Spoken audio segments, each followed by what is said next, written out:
Je m'appelle Isabelle Duquette, j'ai 44 ans, je viens de la Rive-Nord de Montréal. J'ai 3 enfants, 2 adultes, un petit de 13 ans, puis un petit-fils de 2 ans aussi. J'ai un parcours un peu atypique. J'ai pas complété mon secondaire 5, je ne suis jamais allée au cégep. J'ai une équivalence de secondaire 5. Par la suite, en vieillissant, je me suis cherchée beaucoup. J'ai été responsable de service de garde en milieu familial. J'ai été maquilleuse. J'ai été agente administrative dans le domaine de la santé. Puis, à 42 ans, je me suis réorientée en m'inscrivant à l'université. Je me suis cherchée toute ma vie, puis je n'étais jamais heureuse dans ce que je faisais.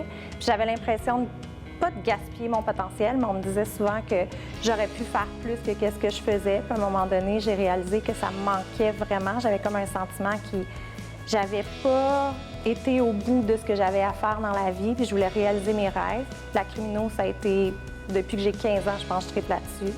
J'ai décidé de le faire. Moi, quand j'ai décidé de me réorienter, c'était la crimino, c'était sûr. J'ai commencé à faire des recherches par Internet, puis j'ai vu que, bon, AccèFEP était un prérequis pour pouvoir accéder à un certificat.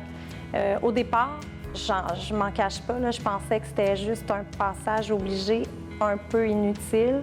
Finalement, je me suis trompée sur toute la ligne. Si j'avais pas fait AccèFEP, clairement, ma première session de crimino, j'aurais pas eu les notes que j'ai eues, c'est sûr et certain. Parce que dans le fond, AccèFEP, ça nous apprend, ça faisait longtemps là, que je n'avais pas étudié, ça nous apprend à étudier à l'université, à offrir des bons travaux universitaires. J'ai appris beaucoup par AccèFEP. Je l'ai fait en une session, à temps plein, all-in. J'ai fait AccèFEP, par la suite crimino. Pour la conciliation travail-famille avec les études et tout ça, moi, dans le fond, j'ai 3 enfants, mais il y en a 2 qui sont adultes. Fait que c'est un peu moins de responsabilité pour moi.